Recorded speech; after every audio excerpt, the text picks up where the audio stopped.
The ARC triangle is a fundamental cornerstone of Scientology philosophy.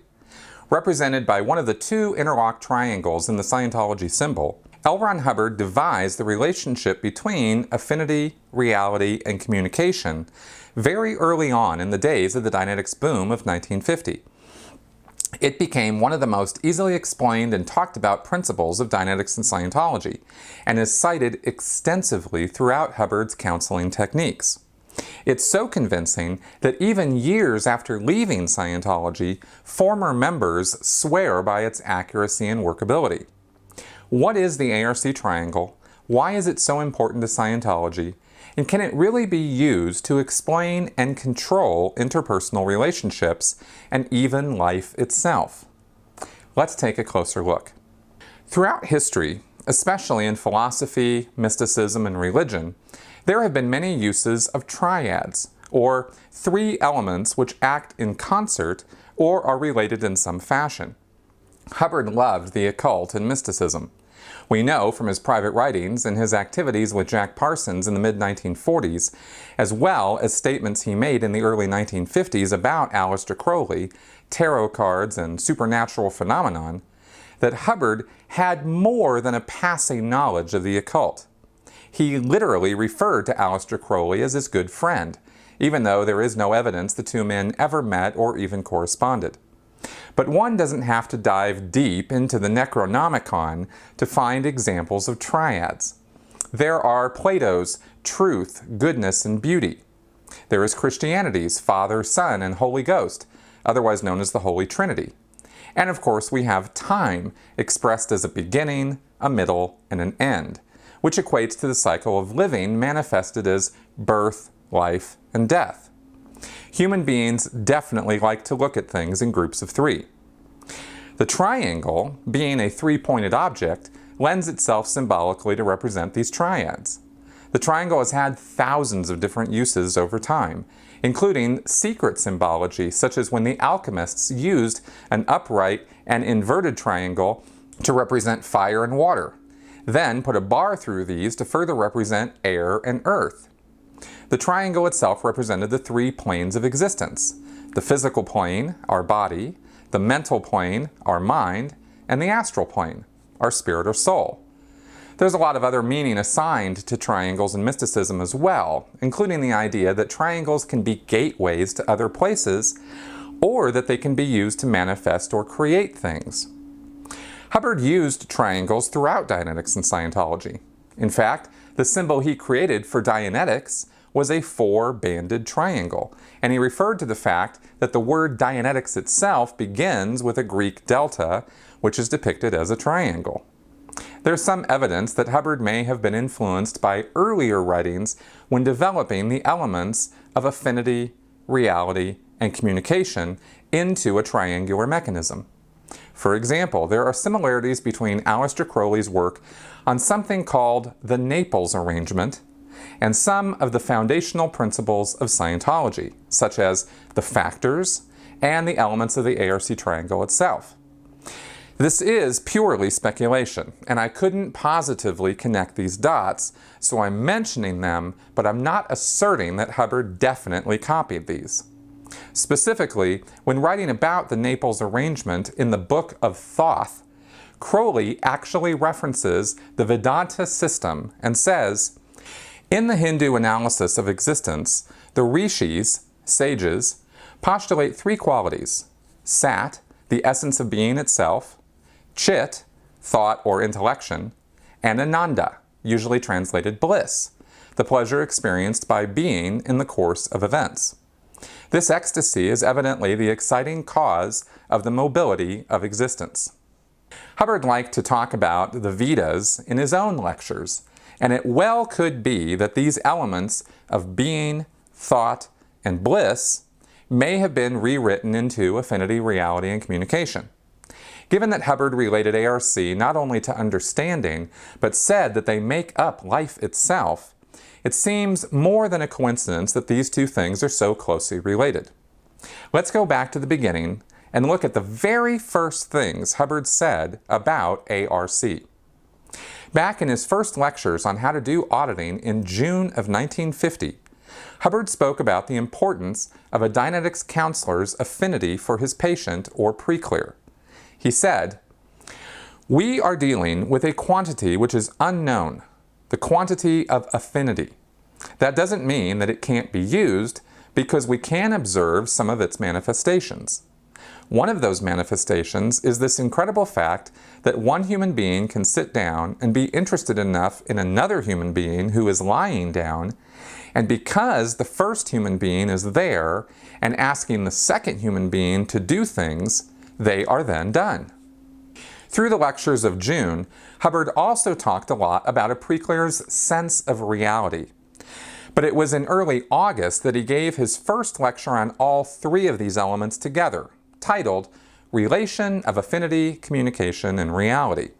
As he would continue to do throughout his lectures for many years, the first thing Hubbard did was categorically state that all earlier efforts by philosophers and scientists to figure out the nature of these things was an abominable failure. And he then asserted that he had figured these things out in a way that was simple and workable.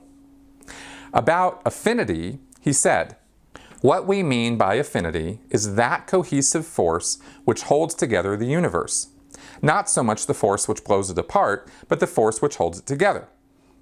Man living with man can feel affinity. He lives in a community of men.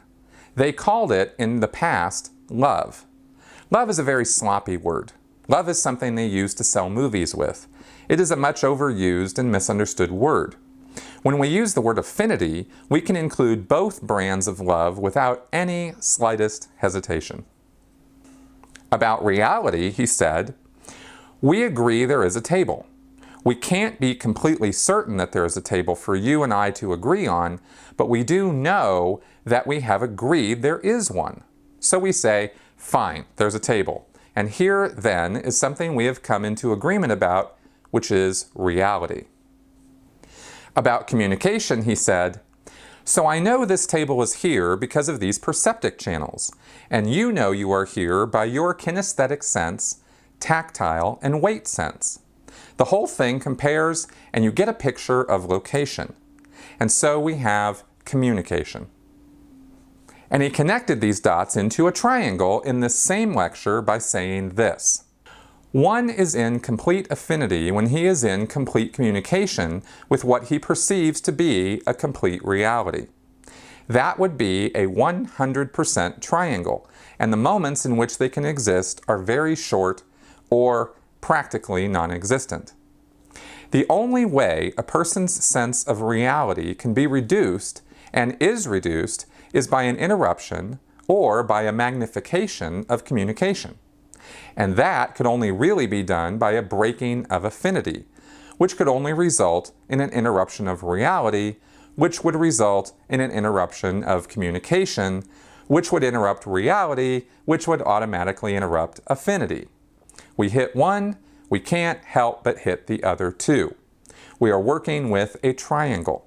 There is something just back of these things that I am almost scared to look at because it is practically the back end of the problem."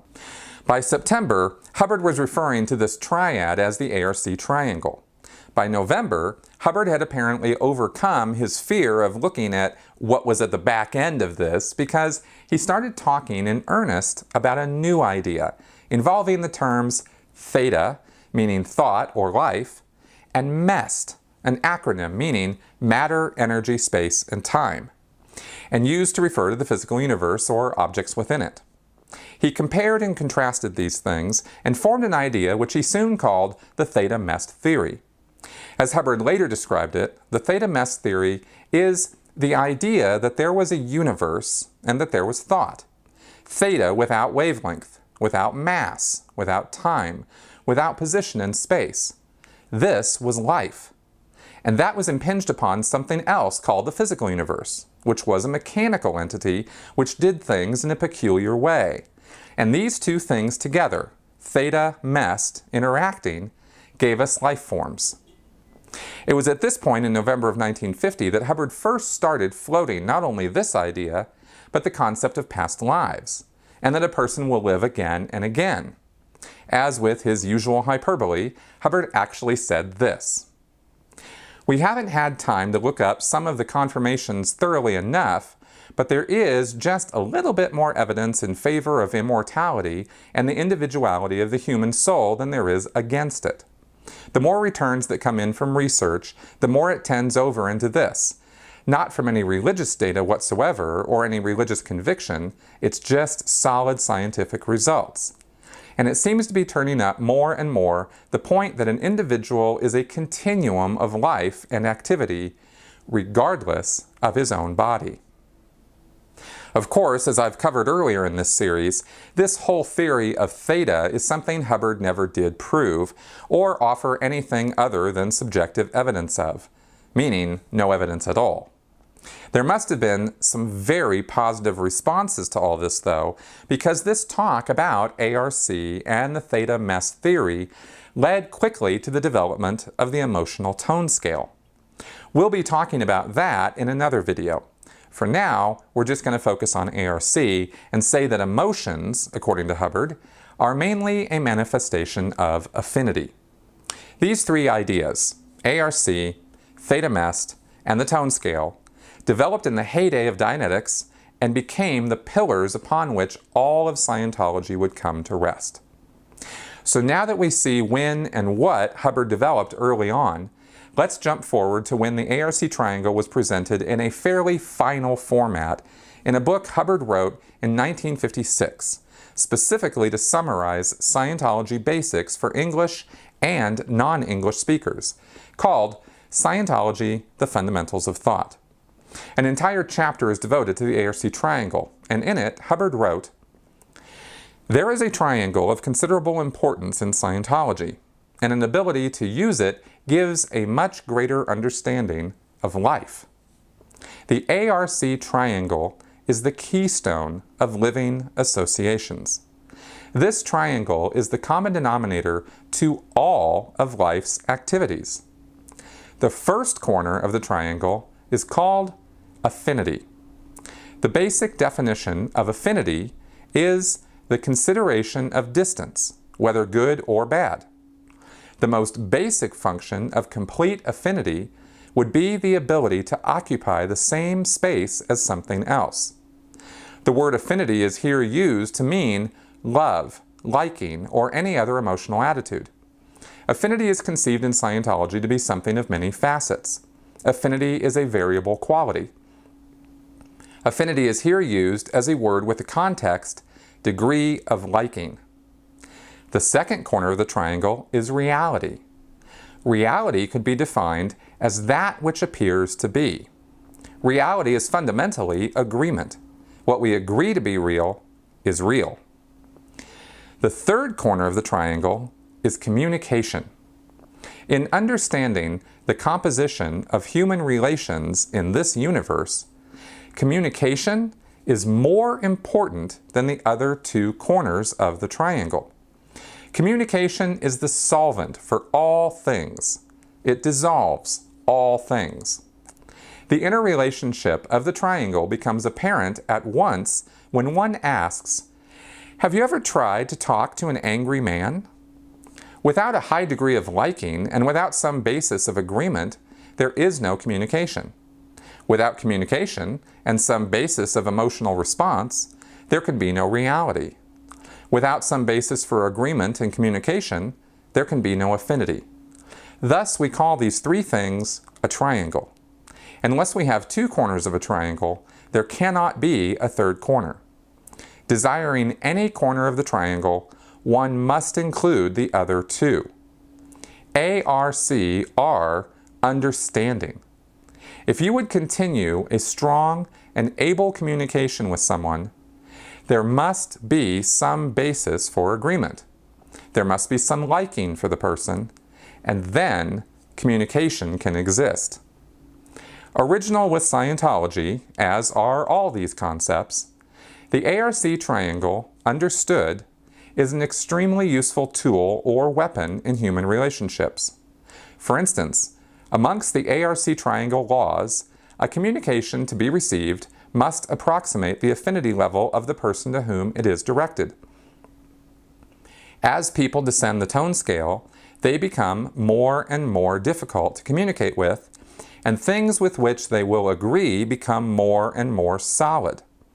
Thus, we have friendly discourses high on the scale and war at the bottom. Where the affinity level is hate, the agreement is solid matter, and the communication, bullets. When learning about this in Scientology classes, students are made to come up with examples of how affinity, reality, and communication work together, and are usually easily able to do so. This kind of mechanism lends itself easily to confirmation bias, where one can easily model ARC as the reason why people get along, and a break in some aspect of the ARC is supposed to be the cause of a disagreement or argument. Given a few examples of how this model could work, Scientologists are then easily convinced that Hubbard was a genius for discovering this, and that the ARC triangle is clearly a universally applicable concept. I wonder if Hubbard had used the same mechanism but had substituted connection, rootedness, and awe instead, saying that this would lead to peace, if Scientologists would just as easily come up with examples of how that could be that way. Or would they realize that was just crap? If we look a little closer at the ARC triangle, we can see examples where this doesn't work as claimed. For instance, affinity is defined as a degree of closeness, which of course, when combined with some communication to find instances of shared reality, is supposed to create an understanding between the people who are sharing that affinity. Yet, if you put me alone in a room with a serial killer, I don't care how much talking we do or how many shared experiences we might find we have, I'm never going to feel safe near such a person. In other words, my affinity for this person is not going to go up no matter how much I communicate with him. A serial killer is, by definition, a person who hunts and kills human beings. To ever think that enough communication and enough reality is going to create a high level of affinity between us would be nothing short of delusional. And if you're thinking of Clarice Starling and Hannibal Lecter in Silence of the Lambs, let me please bring you back to actual reality. Serial killers are not anything like the romanticized gentlemen you see in movies. Very few of them are charming, debonair, or even very good looking, and none of them are worth anyone's compassion or understanding. They are cold-blooded, brutal killers who are wholly unable to empathize or sympathize with other human beings. Do you think the ARC triangle works for them? That by being close to me, by finding things we agree on, and by talking to one another, a serial killer's ability to understand and empathize with me and the rest of the human race will change or improve? Do you think the ARC triangle could be used to cure a serial killer? I don't. Let's look at another example from another angle. Hubbard says that communication is the universal solvent. It dissolves all things, meaning that if someone is upset or out of sorts, communication alone should be able to resolve those difficulties. Yet, do the principles of ARC always work to bring calm and order to disordered, antagonistic, or even warlike situations? I'll tell you one area where it does not: the Middle East. For decades, due to innumerable and very complicated reasons, peace talks have gone on there seemingly without end. Outside dignitaries and even United States presidents have stepped in to try to help this out using communication, yet all have failed to bring a lasting peace. If there was going to be a place where the laws of ARC would seem to be needed most, it would be the conflicts in the Middle East. If these principles actually worked, then that decades-old conflict would have been resolved by now. And finally, let's talk about the most obvious exception to the ARC triangle, springing right from the mind of L. Ron Hubbard himself. And that is the Scientology policy of enforced disconnection. If a Scientologist in good standing disagrees with church executives or policies, then communication is not used to resolve the matter. Instead, the person finds themselves very rapidly blocked on social media from their Scientology contacts. They are kicked off any paid services they might be doing in the church. An official proclamation is written warning other Scientologists that this person has committed crimes and high crimes by daring to disagree with the church. And they are shunned by all Scientologists. Is this the ARC triangle in full and successful application? If communication is the universal solvent and dissolves all disagreements and upsets, then wouldn't it be incumbent on the church officials to use their communication skills to delineate and understand what the problems are, and then use church policies to right any wrongs or correct any errors? Of course it would, in any world where common sense rules. But the world of Scientology is not ruled by common sense. It's ruled by Hubbard's egregious and destructive policy to ruin utterly anyone who is critical of Scientology. Freedom of speech and freedom of belief are principles Scientologists may give lip service to in their creed, but when the rubber meets the road, they are wholly unable to apply their most basic philosophical principles to resolve disagreements with church critics or outsiders. If the truth is on Scientology's side, and if they truly believed in the universal application of the ARC triangle to resolve interpersonal difficulties, then you'd think they would be eager to get into communication with us critics and resolve our problems. That hypocrisy has been and will continue to be the Church of Scientology's undoing. The ARC triangle, like almost all of the basic principles of Scientology, looks good on paper, is easy enough to understand and use when things are going well and the waters aren't too rough. But when a real test is necessary, when the going gets tough and shit gets real, you can count on the Scientologists to run and hide behind the safety of their locked doors and curtained windows in their empty churches. I might be more inclined to believe in the purity and workability of the ARC triangle if I saw Scientologists actually try to use it. Thank you for watching.